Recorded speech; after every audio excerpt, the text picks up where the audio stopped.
Le rose est une couleur qui n'existe pas. Cet épisode est la suite d'un précédent épisode où on cherchait à savoir comment créer de nouvelles couleurs dans le futur. Je vous recommande vraiment d'aller le voir pour bien comprendre celui-là et avoir un peu toutes les bases. Bon, on a vu qu'il existait de nombreuses méthodes pour voir d'autres parties du spectre de la lumière, infrarouge, ultraviolet, avec de nouveaux pigments ou de nouveaux matériaux. L'avenir promet d'être coloré. Mais fondamentalement, est-ce que modifier la partie récepteur de notre œil suffirait à créer de nouvelles sensations de couleurs? Est-ce qu'en bidouillant notre rétine, on pourrait faire apparaître quelque chose de neuf et intraduisible dans notre vision actuelle, comme pourrait l'être ce rose pour quelqu'un qui ne voit que en noir et blanc, par exemple? Eh bien, à ce propos, j'ai deux mauvaises nouvelles. La première, c'est qu'on ne sait pas vraiment ce qu'est une couleur. Et la deuxième, c'est que ce rose, il n'existe pas. Désolé.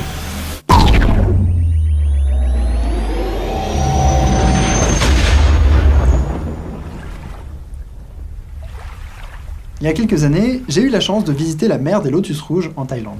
Ce lac de quelques kilomètres de longueur est très peu profond et il est devenu une attraction touristique grâce aux fleurs qui y poussent en abondance, des nénuphars du genre Nymphaea.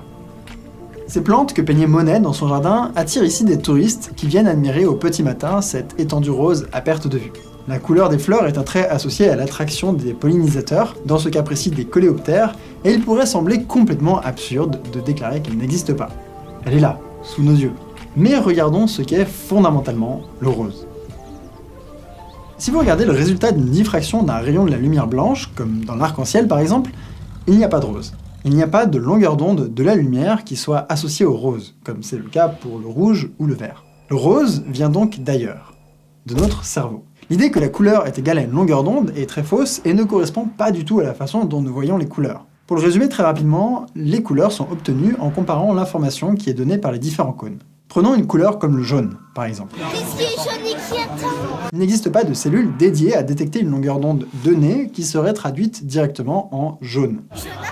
Un seul cône n'offre aucune information de couleur à lui tout seul. Il faut qu'il y ait au moins deux types de cônes pour que l'information émerge. Pour le jaune, le cône long et le cône moyen sont activés et le cerveau interprète ces deux signaux simultanés comme étant jaune.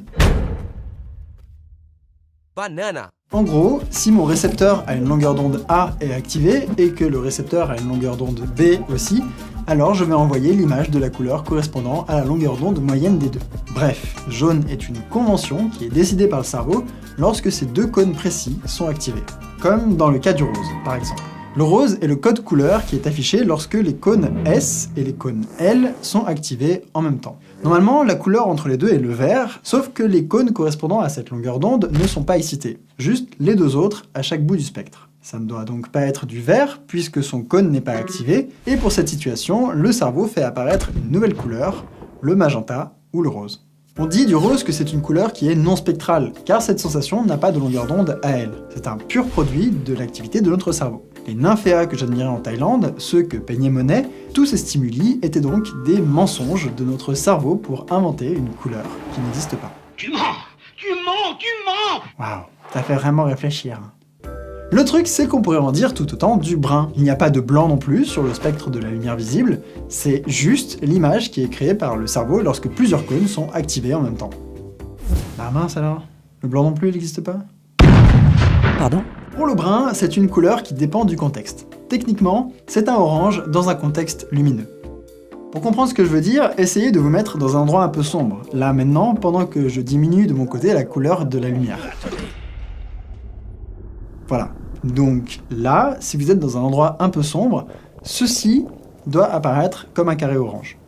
C'est du orange. Voilà. Il est un peu sombre, mais on a vraiment quelque chose qui ressemble à du orange. De type orange. Maintenant, faisons passer l'arrière-plan de noir à blanc. Attention les yeux. Et voilà. C'est devenu du brun. Alors attention, je n'ai absolument pas retouché la couleur du carré. C'est exactement le même qu'au départ. Seul le contexte autour a changé. Maintenant, on va passer rapidement l'un à l'autre. C'est toujours la même couleur. Vous pouvez vérifier avec la pipette si vous voulez. Voici son code hexadécimal. Voilà, vous pouvez tout checker. Bref, le brun n'est que du orange entouré de couleurs claires. Comme le rose ou le blanc, c'est une construction de notre cerveau qui n'a aucun rapport avec une longueur d'onde donnée.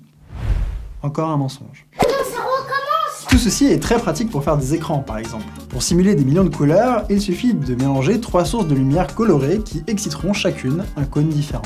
En zoomant sur un écran LCD, on peut voir les cellules de rouge, vert et bleu qui font chaque pixel. L'écran n'envoie pas vraiment de lumière blanche ou rose, il envoie juste le signal nécessaire pour que notre cerveau construise lui-même ses couleurs. L'idée que notre cerveau réinterprète en permanence les images et corrige les défauts est plutôt bien acceptée et personnellement me fascine. L'avantage, c'est que c'est assez facile à mettre en évidence, et donc dans les minutes qui suivent, on va voir ensemble à quel point vous subissez des tours de passe-passe permanents.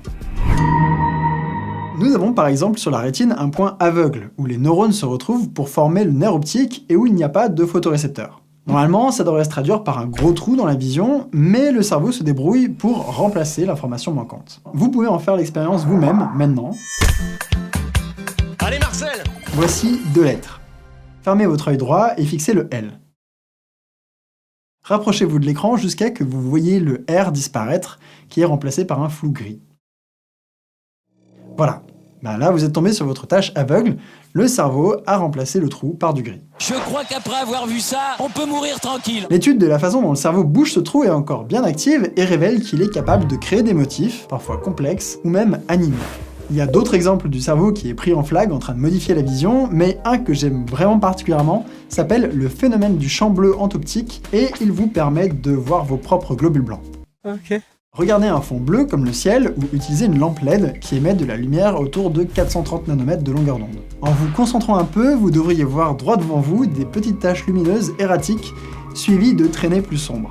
Les points blancs sont des globules blancs qui naviguent dans vos capillaires au fond de la rétine. Les capillaires projettent une ombre sur les cônes en dessous, et cette ombre est, en temps normal, éditée par le cerveau. On ne la voit pas. Sauf que la lumière bleue est exceptionnellement bien absorbée par les globules rouges qui se baladent dans les capillaires.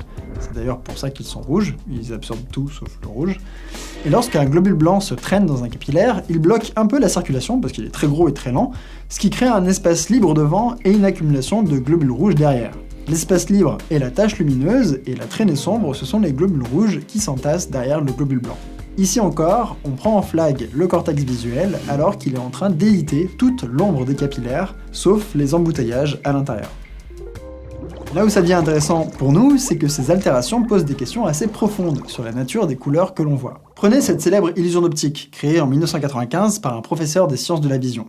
Le carré A et le carré B semblent être de 2 couleurs différentes. Le A est gris foncé et le B est blanc, couvert par l'ombre du cylindre. Sauf que si on regarde mieux, on se rend compte qu'ils sont en fait de la même couleur. Encore une fois, vous pouvez vérifier avec la pipette. Allez, 2 autres exemples que j'aime bien. Okay, let's go. Vous voyez cette image? De quelle couleur sont les fraises? Rouge? Non, c'est du gris. Dans ce cas-là, notre cortex visuel, qui est dédié au traitement des informations qui viennent de l'œil, enlève spontanément la couleur de la lumière ambiante de l'image, ici le bleu clair, pour essayer de déterminer la vraie couleur des fraises. Ce phénomène s'appelle la constance de couleur et montre qu'on ne voit jamais vraiment la couleur telle qu'elle arrive sur notre rétine, on la reconstruit en permanence en fonction de l'environnement. Un peu comme le orange qui devient brun en fonction du fond clair ou non. Dans le genre, un exemple avait perturbé Internet en 2015. La robe. Blanche et bronze. Ce phénomène important de l'histoire des buzz avec un double Z a eu une histoire typique des épisodes internet. Une popularité brutale et un oubli rapide. Mais il révèle malgré tout quelque chose de fondamental sur notre vision. Lorsque cette photo avait été postée, les gens ne la voyaient pas de la même façon. Certains la voyaient noire et bleu roi, et d'autres blanche et dorée. Et j'imagine que ça va repartir en débat, en commentaire. Cette photo génère un truc très particulier. Le cortex visuel essaye, comme d'habitude, de soustraire la lumière ambiante pour trouver la vraie couleur, et il faut vraiment que j'arrête de faire des citations en l'air comme ça, c'est vraiment ringard, mais il semble un peu galérer à savoir de quelle teinte est la lumière ambiante en question. Chez certaines personnes, il estime que la lumière d'ambiance est jaune, et la robe est donc noire et bleue, et chez d'autres, il estime que la lumière d'ambiance est bleue, et donc que la robe est blanche et dorée. Le fait que la population soit divisée, et que peu de personnes arrivent à le voir d'une façon puis de l'autre facilement, a intrigué les chercheurs. Dans la foulée, plusieurs publications ont pu corréler la couleur perçue à des facteurs comme le sexe, le type de luminosité ambiante, ou si les gens se lèvent plutôt tôt ou plutôt tard. Les gens qui passent le plus clair de leur temps en éclairage artificiel, donc plutôt jaune, auront tendance à voir la robe noire et bleue. Bon, Il y a quand même une certaine variabilité. Perso, je la vois blanche et dorée, et je suis pas vraiment un lève-tôt. YouTuber vie, tout ça. D'accord, tout ça est fort intéressant, mais qui a vraiment raison, au final? Techniquement, la robe est noire et bleue lorsqu'on l'observe dans un éclairage blanc. Voilà. Et un peu naïvement, peut-être, on pourrait se dire que cette réalité objective, en dehors de nous, est la bonne. Mais pour autant, si on suit ce qu'on a dit précédemment, tout le monde a raison. Choupi n'aime pas la bagarre. Les gens qui voient la couleur blanc et or ont vraiment cette perception parce que leur cerveau fait de nombreux calculs complexes pour aboutir à cette perception, bien sûr. Il paraît presque absurde de trouver que cette perception soit fausse si on est prêt à trouver que le rose ne le soit pas, lui. Si on accepte l'un, on accepte tout, quelque part. Pour le résumer, le monde que l'on ressent est un effort d'interprétation permanent qui est fait sans même que l'on en ait conscience. Et ça ne s'arrête pas au rose, au brun, au blanc ou aux illusions d'optique. Tenez. Fermez vos yeux, là. Pardon? Allez-y. Non, mais vraiment, fermez vos yeux, couvrez-les avec vos mains, et je vous dirai quand vous pourrez les rouvrir. Quelle drôle d'idée. Bon, là, il devrait faire tout noir. Vos cellules photoréceptrices ne sont pas censées être activées par des photons maintenant. Mais cependant, est-ce que vous voyez vraiment du noir, complètement noir?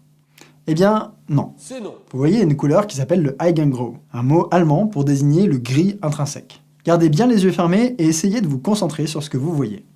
Excusez-moi. Normalement, vous devriez voir une sorte de bruit diffus constitué de taches plus claires que d'autres, l'ensemble formant un gris profond, parfois rougeâtre, ce qui est très différent d'un noir complet. Ok, vous pouvez réouvrir les yeux maintenant. Le mécanisme derrière ce bruit serait l'activation spontanée des pigments des bâtonnets, les rhodopsines, à cause de la chaleur du corps. Il est aussi possible que ce soit les neurones, qui transmettent d'habitude le signal des yeux jusqu'au cerveau, qui libèrent les neurotransmetteurs de façon spontanée. Bref, que ce soit l'un ou l'autre, c'est littéralement du fond diffus physiologique. Ce qui est intéressant avec cette petite expérience, c'est qu'elle veut dire que le noir ressenti est aussi une interprétation. La perception vertigineuse que l'on a quand on regarde un morceau de Ventaglac, ce revêtement de nanocarbone qui absorbe tout le spectre visible, ne fonctionne que grâce au contraste avec le fond lumineux. Et à moins d'être démuni de photorécepteurs, ou d'avoir un cortex visuel qui ne fonctionne pas, on ne voit sans doute jamais vraiment du vrai noir. Bref, encore un tour de prestidigitation. On pourrait se dire que pour créer une nouvelle couleur, comme on voulait le faire dans l'épisode précédent, on peut donc agir directement sur le cerveau, puisque c'est là que ça se passe. Essayons donc de faire en sorte que notre cerveau crée des couleurs. On va faire deux expériences, une qui marche à chaque fois et une autre qui est plus aléatoire. Voici la première. Fixez le point blanc au centre de ce cercle rouge sans prêter attention au carré cyan à côté. Va falloir fixer le truc un petit moment, essayez de ne pas bouger la tête. Ça va durer quelque chose comme 40-50 secondes. Je vais vous détendre avec une petite musique pour patienter. Elle aime le cul. Oh, pardon, excusez-moi. Voilà, là je sens que vous vous détendez. Ça c'est bien ça, très détendu. Très détendu. Voilà, c'est important la détente. Restez concentré, ne faites pas attention au bruit autour, fixez sur le point blanc. Focus. C'est important, une belle détente. Quelle drôle d'idée. Mais restez concentré quand même. Restez concentré, ne faites pas attention au bruit autour. Focus. Mais détendu. Mais focus quand même. Bon, essayez de bouger un peu la tête, mais très légèrement. Vous devriez voir un liseré bleu très cyan autour du cercle rouge. Le carré à droite vous montre le cyan le plus cyan que votre écran peut afficher. Celui que vous voyez est anormalement vif et beaucoup plus saturé que ce que votre ordinateur peut faire. Cette couleur vient de votre cerveau. On appelle ça une couleur chimérique, et il est possible d'en voir d'autres en fixant de la même façon des cercles de couleurs pendant un petit moment, puis de regarder un fond uni. On peut par exemple voir un bleu stygien, mélange impossible entre un bleu profond et un noir, ou un rouge lumineux, qui est un mélange entre le rouge et du blanc, ou un orange sursaturé, etc. Je vous mets le lien dans la description pour voir ces nouvelles couleurs si ça vous tente. Une autre façon, cette fois-ci plus difficile, de se rendre compte que c'est le cerveau qui crée des couleurs, est d'essayer de voir une nouvelle couleur pour la première fois de votre vie. Pas juste une variation impossiblement saturée d'un orange ou impossiblement noir d'un bleu, mais vraiment une nouvelle teinte. Un équivalent réel de l'octarine du disque monde, ce qu'on appelle tout à fait scientifiquement une couleur interdite. Une théorie de la formation des couleurs explique leur formation par un processus d'opposition des informations que donnent les cônes. En gros, l'idée est que les paires de couleurs sont opposées et que c'est en mélangeant ces paires de couleurs que le cerveau créerait tout le spectre. Pas la peine de détailler vraiment, mais une grosse prédiction qui est avérée de cette théorie est qu'on ne peut pas avoir de vert rougeâtre ou de bleu jaunâtre. Si on part d'une lumière jaune et qu'on y ajoute progressivement du bleu, ça fera du blanc, pas du jaune bleuté. Cette impossibilité serait due à l'organisation des neurones dès la rétine, donc a priori plutôt fondamentale. Sauf qu'en 1983, une équipe de recherche a réussi à faire voir ces couleurs impossibles à des volontaires. Leur expérience implique un dispositif assez complexe, avec du suivi de regard et tout ça, mais on peut quand même tenter de faire la même chose sur votre écran en louchant. Je suis devenu tellement bourgeois. Essayez de croiser vos yeux pour que les deux croix blanches se superposent. Ça me sert à rien. Normalement, vous devriez voir un phénomène un peu particulier. Le bleu et le jaune se battent pour remplir le carré. Chez certaines personnes, c'est comme si l'un coulait derrière l'autre sans vraiment se mélanger. Mais chez d'autres personnes qui font l'expérience suffisamment longtemps, les deux couleurs peuvent finir par former la fameuse couleur interdite, ce bleu jaunâtre. Si vous avez réussi à la voir, félicitations, vous avez vu une nouvelle couleur. Je comprends pas, je vois pas le truc. Vous êtes probablement la première personne de toute votre lignée évolutive, depuis l'apparition des premiers pigments, à voir cette couleur. Donc servez-vous une bière, vous l'avez bien mérité. Pour les autres, pas de panique. Ne paniquez pas! Des répétitions de cette expérience ont montré que ça ne marchait pas à tous les coups. Pour le mécanisme à l'œuvre, les auteurs le disent eux-mêmes. On sait pas trop. Peut-être que ça vient du mélange des informations entre les deux hémisphères cérébraux, peut-être pas. Mais ce qui est sûr, c'est que ça se passe bien après la rétine. Comme les couleurs viennent a priori de notre matière grise et que l'on veut toujours créer une nouvelle couleur, on pourrait envisager de stimuler directement les aires responsables du traitement des images dans le cerveau, le cortex visuel. Et de fait, depuis des années, des équipes de recherche travaillent à redonner la vue aux aveugles avec des électrodes, et tout récemment, des résultats très encourageants ont été publiés. Dans l'étude, ils stimulaient le cortex visuel dans une séquence qui traçait une forme, et les sujets aveugles voyaient la forme tracée. Cette méthode, qui a permis de faire voir des lettres, pourrait un jour fonctionner de la même façon pour les teintes, et pourrait être un nouvel outil pour créer un jour de nouvelles couleurs. D'autres pistes à envisager tournent autour de la synesthésie. Ce phénomène, où un type de sensation, par exemple le son, est associé de façon automatique avec un autre type de sensation, comme la couleur, est présent dans près de 4% de la population. Dans un essai paru en 1690, le philosophe John Locke parle d'un homme aveugle à qui l'on demanda « Qu'est-ce que le rouge ?» et qui répondit « Le son d'une trompette ». Il en existe plus de 80 formes différentes qui associent des numéros à des couleurs, des sons avec du toucher, des mots avec des goûts, etc. etc. Fun fact, ce sont les formes qui impliquent les couleurs qui sont les plus communes. Les mécanismes précis sont mal connus, mais font intervenir différentes régions du cerveau dédiées à différentes fonctions qui se mettent à discuter entre elles. Là où c'est intéressant, c'est qu'il est possible de déclencher cette synesthésie, notamment par certaines drogues hallucinogènes comme la psilocybine ou le LSD.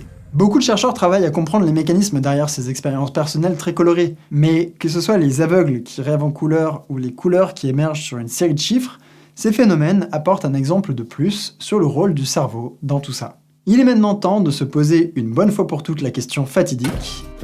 Si le rose, le brun, le blanc, le noir ne sont pas des couleurs réelles, que notre cerveau corrige en permanence notre vision et qu'il lui arrive même de créer des couleurs, existe-t-il seulement une seule couleur qui soit réelle ? Le rouge, le bleu et le vert et toutes les autres couleurs que l'on retrouve sur le spectre visible sont aussi des interprétations imagées d'une excitation par une cellule, pas une mesure précise. Le mécanisme est le même, tout comme le rose ou le jaune, le rouge est une convention, la traduction de l'activation de certains codes. Que ces couleurs aient une longueur d'onde associée ou non ne change rien. La sensation de couleur que l'on a n'est pas une mesure des propriétés physiques de la lumière, c'est juste la traduction quelque part dans le cerveau d'un stimulus lorsqu'un photon de la bonne longueur d'onde percute une protéine. Le rose et le rouge ont le même statut de réalité, et si le rose est un mensonge, alors tout le reste aussi. Aucune couleur n'existe en dehors de nous, et notre cerveau est l'artisan derrière notre vision du monde. C'est du moins l'interprétation d'un courant de philosophie qui a émergé avec les Lumières. Ce qui est marrant parce que c'est la lumière qui... Enfin, vous voyez quoi. C'est pas une lumière. En 1665, à l'occasion d'un confinement pendant la peste de Londres, Isaac Newton fit des expériences avec des prismes et travailla à comprendre la nature de la lumière. Bon, il s'est aussi planté une aiguille à tricoter dans l'orbite pour essayer de modifier sa propre vision, mais c'était aussi ça, la science au XVIIe siècle. C'est pas une lumière. À la suite de ses découvertes, il écrivit Optics, une des plus grandes œuvres scientifiques qui a jeté les bases du domaine du même nom. Et dans ce livre, il a dit « Les rayons, pour être juste, ne sont pas colorés. Les photons ne sont pas jaunes, verts ou rouges en eux-mêmes. » Traduit en termes actuels, ça donnerait « Les photons ont un spin, une énergie, leur oscillation à une certaine longueur d'onde, mais pour la couleur, c'est dans la tête que ça se passe. » Selon lui, le monde est une suite de particules en mouvement qui interagissent, Mais ce monde n'a ni couleur, ni odeur, ni texture, toutes ces propriétés émergent à l'intérieur de nous, en somme. Et on le voit bien ici, la question de qu'est-ce qu'est vraiment une couleur est liée à celle de quoi la réalité est-elle le nom? Est-ce que je vois le monde réel avec mes yeux, ou est-ce que c'est une fiction? Le monde réel existe-t-il tout simplement en dehors de moi? Les philosophes s'intéressent aux couleurs depuis longtemps, parce que dans le grand problème des sensations et de la réalité, le spectre visible a l'avantage d'être sur un axe assez défini, et plus facilement communicable que le toucher ou le goût. Mais les questions sur la nature des couleurs peuvent se transposer très facilement aux questions sur la nature de l'odorat ou du son, et plus généralement aux questions sur la nature de la conscience et de la réalité de notre expérience. Autant dire que vous ne trouverez pas de réponse définitive ici, bien sûr. Mais on peut voir ensemble quelques axes de pensée. La position réaliste, d'abord, défend l'idée que les couleurs sont vraiment des propriétés intrinsèques des objets. Cette position, qui n'est pas la plus répandue, part du principe que la chaîne d'événements qui mène jusqu'à la formation d'une couleur commence avec un rebond de photons sur une surface, et que cette réflexion est bien réelle et dépend des propriétés de l'objet. De Galilée à Newton et jusqu'à aujourd'hui, la position dite subjectiviste divise le monde entre la réalité véritable constituée de particules avec leurs propriétés et nos perceptions qui sont une représentation forcément biaisée de cette réalité véritable. Beaucoup d'arguments de philosophes récents qui défendent cette thèse utilisent d'ailleurs certains exemples que j'ai présentés ci-dessus. Le problème de cette position est qu'elle génère un dualisme entre la matière et l'esprit, ce dernier échappant à la mesure et, pour le dire assez rapidement, assez peu compatible avec une vision matérialiste du monde. Une autre position, l'illusionnisme, défend que notre perception des couleurs, comme notre expérience consciente de façon générale d'ailleurs, n'existe pas vraiment. Elle semble juste exister. Cette idée essaye de résoudre le problème de la nature matérielle de la conscience, et vous pourrez retrouver une interview qui en parle très bien ici. En fait, la conscience phénoménale, ce truc inexplicable, ça n'existe pas. Enfin, Masvita Kirimuta, de l'université de Pittsburgh, propose ce qu'elle appelle un adverbialisme. La couleur, ce n'est pas le truc qui caractérise l'objet, ce n'est pas non plus l'image que l'on voit, c'est l'ensemble des processus qui transforment ces longueurs d'onde en images. Dans son modèle, la couleur n'est pas un adjectif qui qualifie les objets, mais un adverbe attaché aux actions. On ne voit pas un ciel bleu, on voit un ciel bleumant. Bref, on voit bien que c'est un sujet de philosophie active, et ils offrent tous des réponses différentes à la question de la robe, par exemple. Est-elle vraiment blanche ou noire et bleue? Tout dépend de votre école philosophique. Dans certaines, elle est noire et bleue et les autres se trompent, et dans d'autres, tout le monde a raison. Et pour les illusionnistes, tout ça n'est qu'un mirage de toute façon, donc la question n'a aucun intérêt. Créer une nouvelle couleur est une entreprise qui fait intervenir de la biologie, de la neurologie et de la philosophie. Et je trouve que cette question est vraiment puissante, parce qu'elle ouvre une porte sur des questions profondes que nous nous sommes tous forcément posées un jour. Mon verre est-il le même que le vôtre? Est-ce que la feuille est verte même s'il n'y a personne pour la voir? Est-ce qu'il y a vraiment un verre qui existe au-delà de moi? Etc. etc. Bref, les couleurs sont une très jolie façon de se poser des questions sur la nature de la réalité, si une telle chose existe. Holy moly. Si ces questions sur la nature de la réalité et de la conscience vous intéressent, je vous recommande très fortement d'aller voir la vidéo de Monsieur Phi, dans laquelle il va justement évoquer tout ça et parler du problème des qualia. Bref, encore une fois, le lien est dans la description. Parce qu'après 40 minutes de vidéo de Léo sur les couleurs, vous risquez de vomir des gifs arc-en-ciel. Je voudrais terminer sur une petite réflexion finale. C'est une expérience de pensée telle qu'elle a été formulée par Ludwig Wittgenstein, celle du scarabée dans la boîte. Supposons que vous êtes dans une pièce avec quelques autres personnes, chaque personne a une boîte dont elle et elle seule peut voir le contenu. Vous ne pouvez pas regarder dans les boîtes des autres et elles ne peuvent pas regarder chez vous non plus. Les uns et les autres, vous déclarez que ce que vous avez dans vos boîtes respectives est un scarabée et vous convenez qu'on ne peut pas savoir ce qu'est un scarabée qu'en regardant directement un scarabée. Donc en regardant dans sa propre boîte, vu que c'est la seule à laquelle chacun a accès. Dans ces conditions, vous ne pourrez jamais être sûr que ce que vous appelez scarabée est la même chose. Si ça se trouve, leur boîte est vide, ou il y a dedans ce que vous appelez un DVD de Shrek 5, mais que eux appellent scarabée. Vous ne pourrez de toute façon jamais en avoir le cœur net, puisque vous ne pouvez pas regarder dans leur boîte. Le scarabée est comme notre expérience personnelle du monde, les sensations des couleurs par exemple. Celles-ci sont fondamentalement privées, enfermées à l'intérieur de vous, et pour les décrire, vous auriez besoin de faire référence à d'autres sensations. Cette couleur est plus jaune que celle-ci, ou elle a le même rose que cela, mais rose et jaune font eux-mêmes partie de la boîte qui est inaccessible aux autres. Pour Wittgenstein, tout ce que l'on peut faire, c'est parler des choses communes entre nous, que l'on peut partager. Bref, le langage ne fait pas référence à des sensations privées qui, de toute façon, le resteront. Quelqu'un pourrait par exemple avoir le spectre des couleurs inversé et ne jamais s'en rendre compte, parce que la seule chose dont nous pouvons discuter sera la relation entre les différentes couleurs, mais pas ce qu'est l'expérience subjective d'un rose par exemple. Vous ne verrez jamais dans ma boîte et je ne verrai jamais ce qu'il y a dans la vôtre.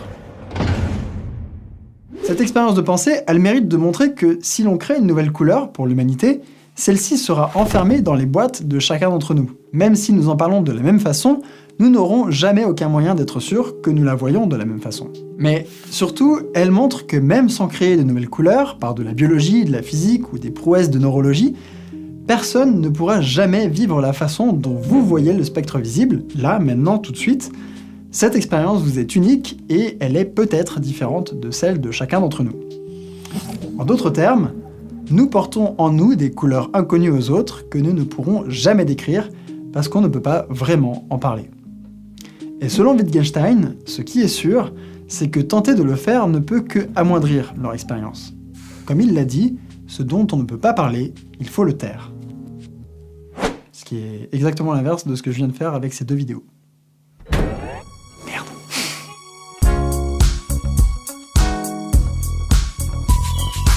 Merci à toutes et tous d'avoir regardé ces deux épisodes sur la couleur. Je pense que ça fait partie des épisodes dont les recherches m'ont le plus explosé la tête. D'ailleurs, j'ai une petite anecdote supplémentaire cadeau bonus, mais d'abord je voudrais vous présenter les gens avec qui j'ai eu la chance de faire ces vidéos. Des gens vraiment talentueux et je trouve que ce serait pas mal que vous sachiez qui c'est. Donc tout d'abord, il y a Vincent Chasuble, qui est monteur, avec qui on travaille ensemble sur les épisodes. Il fait une très grosse partie des montages et des animations. On travaille ensemble depuis 6 mois. Il est très fort, il est très drôle et je trouve qu'il a notamment apporté cette espèce d'aspect YouTube poop, humour de montage très particulier, très spécifique à internet. Donc je kiffe trop. Il y a aussi Nicolas Martin, Gourde, qui travaille sur les épisodes de façon sporadique depuis les débuts de la chaîne, puisque c'était mon coloc en Thaïlande. Et c'est lui qui a réalisé les effets sonores de chacune des couleurs. Et vraiment, je peux vous assurer que des bons effets sonores, ça change complètement un épisode. Et enfin, il y a Roman, qui lui est spécialiste de la vidéo macro où il filme des fluides. Et en fait, j'étais tombé sur une de ses vidéos sur Vimeo et je trouve ça hyper stylé. Je me dis, mais faisons quelque chose ensemble. Et donc, il était très chaud. Donc, c'est lui qui a fait les chapitres que vous avez vus et qui ont trop la classe. Bref, j'ai eu de la chance pour cet épisode d'être entouré de gens très stylés.